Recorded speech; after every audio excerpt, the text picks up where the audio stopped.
Claremont, Cape Town, South Africa. 19-year-old Mrwetyana was a first-year student at the University of Cape Town studying film and media.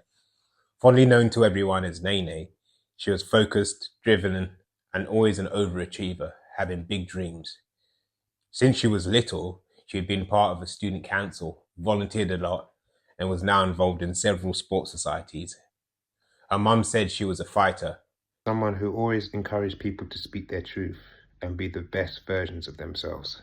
She was everyone's cheerleader. Alongside film and media, Nene loved fashion, traveling, and wanted to see as much of the world as she could, always approaching life with an infectious energy and fearlessness. Her brother said she was opposite to me. She had a fearless spirit about her. She was very outgoing. She tended to make people in the room comfortable when she was around. She was the only one in the household holding us accountable. That was special about her. August 24th, 2019. It was a Saturday and Nene was catching up with calls and schoolwork and seeing her friends. She had ordered some clothes online, and after about a 2-week wait on the delivery, Nene left her student accommodation at Ross Common House and went to the Claridge Post Office to pick everything up. When she got there, she was told that there had been a power cut and the systems were down. So although her parcel was in, she couldn't get it there and then.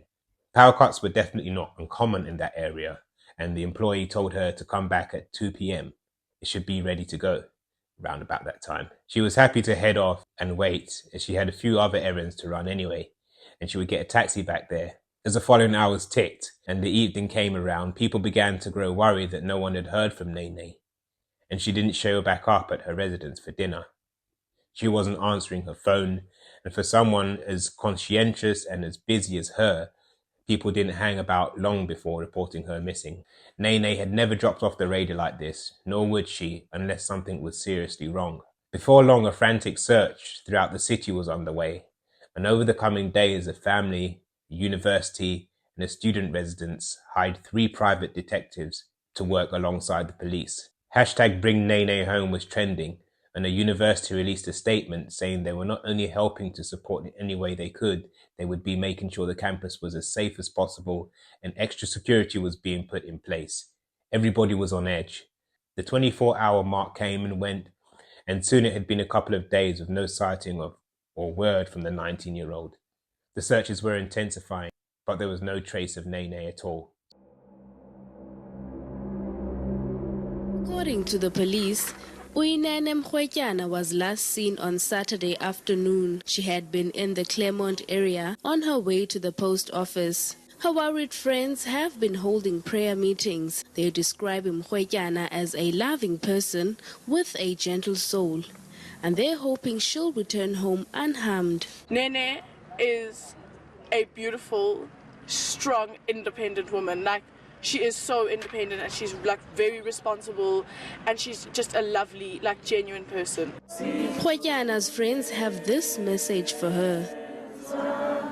Nene, I just want to say, like, we are looking for you. We're doing what we can. Don't lose hope. We here. We know that you need us, and we've got you. The family's now hired a private investigator, hoping to speed up the search. South Africans have been moved by their plight. The hashtag #BringBackNene has been trending on social media. Some people thought they had seen her around 5 p.m. near a hair salon in Mowbray. This was about a 10-minute drive from her home.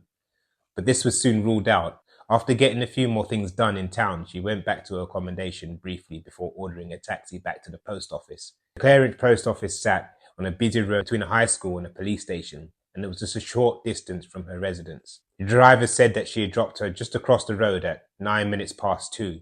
This was confirmed by the cameras on the storefront. He said she seemed absolutely fine. Nothing appeared to be wrong and she didn't seem upset or anything. She just got out and crossed the road in the direction of the post office. But she was not seen again on any cameras. The post office didn't have any working cameras, so they spoke to every person working there, one of which was 42-year-old Leander Boa. He was the person who had signed her parcel and told her to come back at 2 p.m. And it would turn out he was the only person that was still in the building then. He had oddly even changed shifts with a co-worker, telling her that she could go home early and he would lock up alone. They could also see from the opening hours that the post office was actually shut at 1 p.m. on Saturdays. so it did seem odd that Leander would still be waiting around there an hour after he should have gone home, just for one parcel for one person. Things got stranger when it appears that her parcel had actually arrived on August the 16th, and Leander had registered it the same day. But he waited a whole extra week before contacting her. Nene had already been in a week earlier to ask about it, so he knew she was waiting on something. And then when she got there on August 24th, he again held it back, telling her she had to come back and get it when they were closed. Authorities got an alarming tip-off from an anonymous source at the post office that they had seen blood on a mop when the post office was reopened. A swab of the building showed that Nene's blood was present near the safe. On August the 29th, 5 days after Nene went missing, police placed Leander under arrest. As well as the post office, Nene's blood had been found inside his car and on his shoe. And in just a few days, this missing persons case would become what many had been fearing. It was now a murder investigation. Move on now. We start with a 42-year-old man who has been arrested in connection with the disappearance of a 19-year-old University of Cape Town student. She went missing a week ago already. The suspect was arrested in Claremont yesterday. Little did anyone apart from the authorities know, a woman's body had already been found in the township on August 26th. She had been burned beyond recognition, beaten badly and buried in a hole beside an unused railway track. DNA tests were being done to confirm the identity, but authorities now knew it was Nene. Leander had told them where to find her. Meanwhile, police say DNA tests and an autopsy will be performed soon on an unidentified body that was discovered in Lingaletu West in Khayelitsha on Monday. This in an effort now to determine the identity of the victim and indeed the cause of death. The body has not been confirmed as belonging to Uyinene. Students at the University of Cape Town gathered for a vigil, and it carried on long into the night.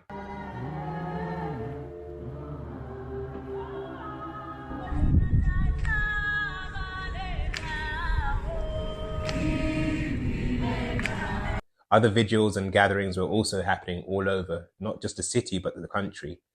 The sense of sadness that people felt, especially as they all had been optimistically searching for her for days, having no idea she had already been found. Nene's mum said she had so much guilt and anger that she hadn't been there to protect her. And then all of the places she had warned Nene about and to be careful of, the post office on a Saturday afternoon was not one of them. Leander swiftly confessed to everything. It was a totally premeditated attack. He timed her coming back to the post office so that no one would be around, and this was because he wanted to make sexual advances towards her. As soon as she got into the empty building and pulled out her purse, he locked the door and immediately moved towards her. Nene pushed him away and started to panic and shout. He whipped her twice, and she fought him back really hard, even running to the locked door to try and escape. He then pushed her to the ground as she was pleading for her life. He started choking her, he said. She was still fighting him, so he grabbed a 2-kilogram weight used to weigh packages and bludgeoned her to death. After she was dead, he forced her body into a safe and covered her with cushions and a blanket and some of his clothes. He then went out and left us some bars drinking like nothing had happened before returning the next day, as it was a Sunday. No one was working and there was no cameras. He was confident he would not be caught. He talked to the security officer who patrolled around the post office areas and persuaded him to allow him to park his car in the post office precinct. Leander put Nene's body in a postal sack and drove her to a secluded area almost an hour away. Near the disused rail track, he threw her into a shallow hole and set her on fire. Leander then took his car to get it cleaned. The next day, as everyone was looking for Nene, Leander went to the shop across the street from the post office, the same place Nene had been dropped by a taxi just after 2 p.m. He asked to see their camera footage from Saturday, saying that he had left something outside and had been stolen. They showed him the footage, but the camera was not pointing at the post office door. People didn't know a huge about Leander. He was fairly quiet and kept to himself, and recently was in the midst of a divorce. He did, however, have a criminal record going back as far as the 1990s, and was even accused of a rape in 2014. These charges have been dropped, but detectives couldn't ignore this. The magistrate presiding over the case ruled out that he could not be identified, but his name had been widely circulated on social media anyway, with many working out who was accused of doing this to Nene. Opinion about Leander was very split. One neighbour described him as a soft-spoken, church-loving man. Another said he was kind and carried a Bible. He offered Bible studies and prayers to people. But others added that a lot of women found something creepy about him. and he made them uncomfortable. Hundreds of mourners converged on East London to say goodbye to slain UCT student Uyinene Mrwetyana. An emotional send-off, paying tribute to a daughter, sister, friend, a special person to those close to her. She's been described as honest, beautiful, vibrant, intelligent, gentle, brave, and unique. Family and friends are distraught. And I'm sorry that I wasn't there to fight for you. I'm so proud of you. Your fight is now our fight. Even though she was with us for a short time, she made a big impact on the people that she interacted with personally on a day-to-day. And even after that, even in her death, she made a big impact. And so both her presence and her absence are felt. And we'd like to thank you for lending her to us. So that Comfortable. To say what happened to Nene caused outrage would be an understatement. During September 2019, protests against gender-based violence peaked. Thousands of people marched through the streets and held protests, and everyone was coming from everywhere to show their solidarity and support for Nene's family. Hashtag I Am Next was everywhere as people banded together, and President Cyril Ramaphosa even visited Nene's family. Okay, we'll stay with those visuals of the president arriving at the home, accompanied by some members of his government, to pay his respects at the home of the slain 19-year-old UCT student Uyinene Mrwetyana in East London. As residents torched Leander's house, resulting in 4 firefighters fighting back, flames and a very angry crowd of people. Believing he might be out on bail, they even dug a hole at his house in which they intended to bury him if he was found inside one of the residents. One resident said that he fooled all of us, pretending to be a man of God while he's a monster. As a 19-year-old student, I am Uyinene, and I'm angry, I'm tired. We're tired of being told to work in groups. We're tired of being told to carry pepper spray. We're tired of being told how to survive. We want to live.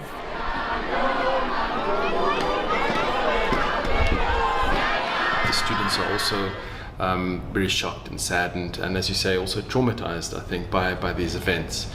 I think they are especially traumatized by knowing that this is not an isolated incident and that the levels of gender-based violence in this country are unacceptably high. I think we are all touched by this in one way or another. We all feel the trauma, we all feel the pain, and we all feel the anger. When this hit us yesterday, it was just, yeah, it happened. But then when I got home last night, that's when it like really hit me like, okay, this actually happened and you have to be cautious of where you go, and you just anymore, like you just really can't trust people, seriously, you really can't. The Claridge Post Office located in Claremont is a temporary closed, but residents in the nearby areas are asking for the post office to be closed down and turned into a shelter for women and children or a memorial center in reminder of Uyinene's death. Chairperson for the Harfield Village, James Fernie, said that a lot of things need to be considered before the post office can actually be closed down permanently. Her case sparked such uproar throughout South Africa and beyond, with many demanding action to be taken to quell the country's femicide rate, which according to the World Health Organization is 5 times the global average. In the same month, 5 other young women in Cape Town were killed in horrific circumstances, and at the time of Nene's murder, it was also one of the highest rates in the world. A petition which garnered more than 600,000 signatures called for the death penalty to be brought back, not just for murder, but for rape and sexually related crimes as well. In court, Leander pleaded guilty to rape and murder. Mr. Leander Botha, did you hear the charges against you? Yes, I heard the charges. So he's pleading guilty on all 4 counts, Valerie. Thank you. You may have a seat. Thank you. I see in terms of the conviction and sentence agreement that you had pleaded guilty. I'm going to ask you a few questions so I can be satisfied. You are nodding, may I assume that's a yes? Yes, ma'am. Thank you.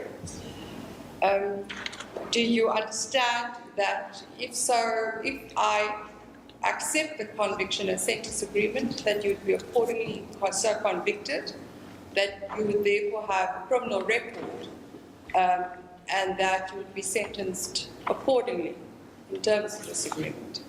Yes, ma'am. Through his legal representatives, He said, "I admit that I acted with full appreciation of the wrongfulness of my actions, and I am liable for my actions, as I had the intention to rape and kill the deceased." On the count 1, which is in short rape, life imprisonment. Count 2, which is rape, life imprisonment. On count 3, for the unlawful and wrongful killing, which is the murder of Uyinene, life imprisonment. And count 4, 5 years direct. He was handed 3 life sentences plus 5 years and is eligible for parole after serving 25 years of his sentence. The judge addressed Nene's family and said she fought bravely and courageously. This was indeed a heinous and cruel act and crime. Though it may be cold comfort for you today, it is not without significance that she was a fighter and clearly had a fighting spirit for her life. Nene's uncle said that the family was satisfied with the sentence. He did what he did. In fact, this crime for us is a classic act of man's inhumanity to man. The Mrwetyana family isn't interested in Luyanda Botha's apology. No sentence or punishment that this court can or had imposed would bring back your lovely daughter. With this kind of judgment, this in fact is a pocket of excellence on the part of the criminal justice system. After he started serving his sentence, he was again hauled before the court to answer the attempted R charge from back in 2014. He had been arrested, but the case was struck off. After what happened to Nene, it was reinstated. Whilst on trial, he testified that he had been seeing a former girlfriend who was a nursing student, but there had been infidelity. He claimed that he went to his girlfriend's college and the security guards let him enter without following the correct protocols. He couldn't find his girlfriend in her room, so he went to the female showers where he could hear the water running. He heard some voices and thought his girlfriend was in the shower with another woman. When he went in, he found another woman he didn't know who screamed when she saw him and ran away. That's what he said. It was the complainant, and upon seeing me, she was completely taken aback. She screamed. It was so loud, and in a fright, I jumped back down. I could not even think. Then I just ran out of the shower, ran out of the bathroom. I could see that this lady is shaken by this. Leander alleged that he returned to the shower to explain why he was there, but the woman had fallen to the ground with a towel and was crying hysterically. He denied even touching her. Her story, though, was different. She said that he had viciously attacked and R'd her in the showers. But in early 2025, he was found not guilty in the case. An investigation into how he remained employed at the post office despite having previous criminal convictions was launched. A spokesperson confirmed that he had not been screened when he was appointed, neither as a part-time employee or a full-time employee. And Leander declared that he did not have a criminal record. This investigation also revealed that the State Security Agency had flagged hundreds of other employees with criminal records. The Department of Justice and Correctional Services published 3 new draft bills set to introduce harsher punishments for criminals in South Africa.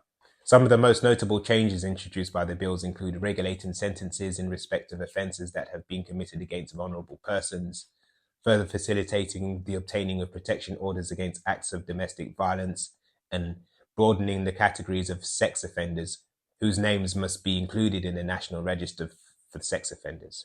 The President said that following the graduation of 5,000 police trainees in the previous year, 7,000 new police trainees were enlisted this year to strengthen local policing.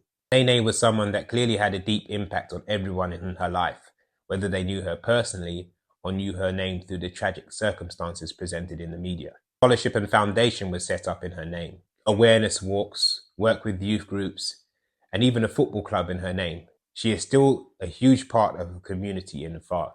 She was honoured posthumously by her old school, who said Kingswood College had the opportunity of having her as part of our family.